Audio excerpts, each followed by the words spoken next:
Hitler did not take Germany by force. He did not drive in with army tanks. Hitler was elected. Anybody have any idea what the vote count was? What his percentage of the total was? 98%. Kind of go along to get along. Don't piss them off. They've got guns. Eventually, the Germans are loading them up into cattle trailers on the train. Where do you think you're going? On vacation? Where do you think they're going to take you? Well, now you're cold and naked and they're walking you into the ovens where you're going to go to mass execution. Is it time now to raise your hand and say, you know, I tend to disagree with all this? Bang! You're dead. It's too late to complain. You should have complained at the beginning when you at least had a chance.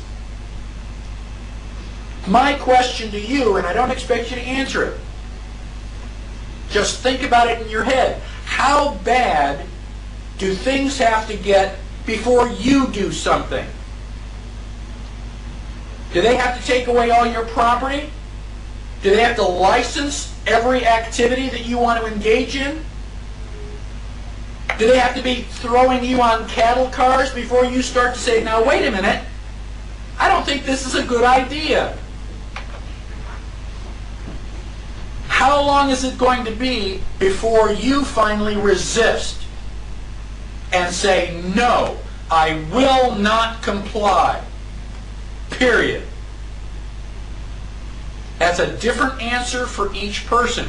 Ask yourself now, because sooner or later you're going to come to that line, and when they cross it, where you can say, well, okay, cross this line. Okay, now cross that line. Okay, now cross this line. And pretty soon you're in a corner. Sooner or later, you've got to draw a line and stand your ground, whether anybody else does or not. That is what liberty is all about.